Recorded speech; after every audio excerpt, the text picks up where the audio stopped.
تکمیل کر لو تو پھر اللہ کی بڑائی اور بزرگی اور اس کی تدبیر جو ہے اس کو بلند کرو۔ اور آخر میں فرمایا تھا کہ تم شکر گزار بن جاؤ۔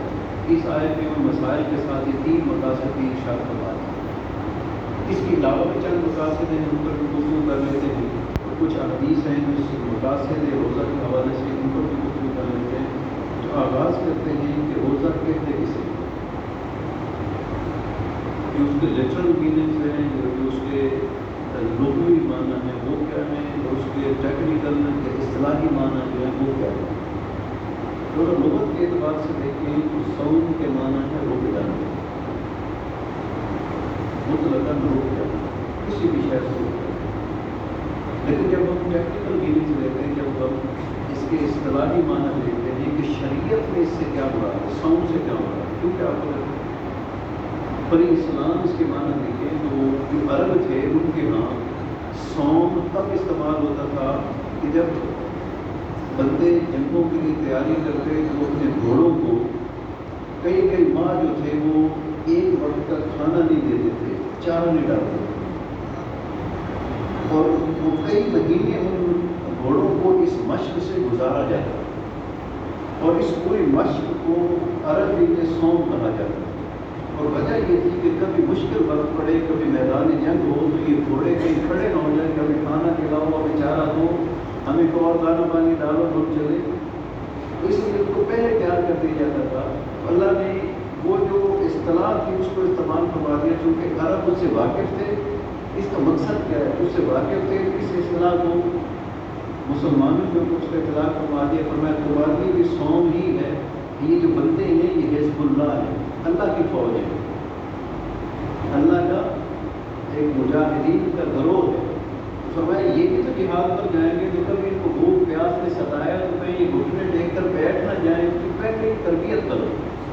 کہ پورا مہینہ ان کو تنگی اور تکلیف والی جو کہتی ہے تو اس میں سے گزارا جائے، تاکہ اگر حقیقی تنگی آ جائے، مشکل آ جائے تو اس کو برداشت کرنے والا یہ شکوہ نہ کرنے والا۔ تو یہ تو ایک عمومی آپ کو وہ سابقہ ہسٹری سے بتا دیں۔ اب جو اصطلاحی معنی وہ کیا ہے، اصطلاحی معنی یہ ہے کہ نیت کر کے طلوع فجر سے لے کر غروب آفتاب تک کھانے پینے اور شہوات سے اپنے آپ کو بچا لینا، اسے روزہ کہتے ہیں، اسے صوم کہتے ہیں، شریعت کی اصطلاح ہے، شرعی اصطلاح ہے۔ اور مقصد کیا بتا دیا گیا، فرمایا اس کا مقصد تقویٰ کا حصول ہے، اللہ تعالیٰ کا شکر ادا کرنے والے بن جاؤ، اور پھر اللہ تعالیٰ نے جو تمہیں نعمتیں دی ہیں نا ان کا تمہارے اندر احساس بھی پیدا ہو گیا۔ تقویٰ کی آپ نے کئی معنی علماء سے سنے ہوں گے۔ ایک معنی جو حضور سیدنا عمر فاروق رضی اللہ عنہ سادہ ترین فرمایا، انتہائی سادہ، ہمیں حضور یہ تقویٰ کیا ہے؟ حضور سیدنا عمر فاروق رضی اللہ عنہ فرماتے ہیں آپ کبھی جنت سے گزرے، ایک سمجھانے کا انداز دیکھیں کہ آپ میں سادہ ترین بندہ جو ہے وہ تقویٰ کا معنی سمجھ جائے۔ تو سیدنا عمر فاروق رضی اللہ عنہ نے سمجھایا کہ فرمایا کبھی آپ جنگل سے گزرے، فرمایا ہم حضور بارہ گزرے، فرمایا کبھی کانٹے دار جھاڑیوں والے جنگل سے گزرے، ایسا جنگل جس پر کانٹے دار جھاڑیوں ہوں وہاں سے گزرے، فرمایا حضور گزرا ہوں، فرمایا کیا کرتے ہیں آپ؟ فرمایا حضور میں اپنا دامن سمیٹ دیتا ہوں، اپنے کپڑوں کو سمیٹ دیتا ہوں کہ کہیں ان کانٹوں سے میرے کپڑے نہ پھٹ جائیں، میرا جسم زخمی نہ ہو جائے۔ تو سرکار سید عمر فاروق رضی اللہ عنہ فرماتے بس یہی تقویٰ ہے، اس دنیا میں جگہ جگہ گناہوں کے کانٹے دار جھاڑیاں ہیں، اور تم نے ان میں سے ایسے گزرنا ہے کہ تمہارا دامن بھی تار نہ ہو اور جسم بھی زخمی نہ ہو، خیر اور سلامتی سادگی سے گزر کے قبر کو، اور پھر وہاں سے نکل کر عالمی بقا میں پہنچ جاؤ اور ہمیشہ رہنے والی زندگی میں کامیاب اور کامران ہو جاؤ، تو یہ تقویٰ ہے۔ بعض معنی اس کا معنی احساس کے ساتھ کیا ہے، تقویٰ کا مطلب احساس ہے، تقویٰ کا معنی احساس میں یاد ہو گیا کہ جو لوگ جنہوں نے ابھی تک اعتکاف کی نیت نہیں کی وہ اعتکاف کی نیت بھی فرما رہے ہیں، ابھی دل میں نیت کر لیں مولانا اعتکاف کی نیت کرتے ہوئے جتنی دیر آپ تشریف فرما لیں ہمیشہ کی ارادہ بنانا، چاہے رمضان ہو چاہے غیر رمضان ہو، جیسے ہی پہلا قدم مسجد میں رکھیں تو کیا کہ مولانا میں تیری رضا کے لیے نفلی اعتکاف کی نیت کرتا ہوں۔ سنت اعتکاف تو جو ہے وہ جو معتکف حضرات بیٹھے وہ آخر رمضان کو، اس میں ہوتا ہے ایک پورا رمضان ہوتا ہے 20 دن ہوتا ہے، لیکن نفلی اعتکاف تو ہر وقت ہو سکتا ہے۔ اس میں ایک حدیث بات بھی سن لیتا کہ آپ وہ عادت پڑھ لیں اور ابھی رمضان کے 3 دن باقی ہیں، تو اس میں اگر یہ آسانی سے آپ سے ہو سکے تو اس کو بھی کر دیں۔ سرکار صاحب فرماتے ہیں جس نے ایک دن کا اعتکاف کیا، مغرب سے پہلے آ کے بیٹھ جائے اور دوسرے دن روزہ افطار کر کے نکل جائے، غروب آفتاب سے پہلے آ کے بیٹھ جائیں اور دوسرے دن روزہ افطار کر کے مسجد سے نکل جائیں، جس نے یہ ایک دن کا اعتکاف کیا تو اللہ تعالیٰ اس کو اتنا ثواب عطا فرمائیں گے، اتنا ثواب کہ اس کے اور جہنم کے درمیان 3 خندقیں جو ہیں وہ حائل فرما دیں۔ پوچھے حضور یہ خندق کتنی بڑی ہوگی؟ گڑھا کتنا بڑا ہوگا؟ فرمایا جتنا مشرق اور مغرب کے درمیان فاصلہ ہے، تو کم از کم اتنا ہم کر سکتے ہیں، چلے وہ مصنوع اعتکاف سے تو بہت آگے نہیں کرنا،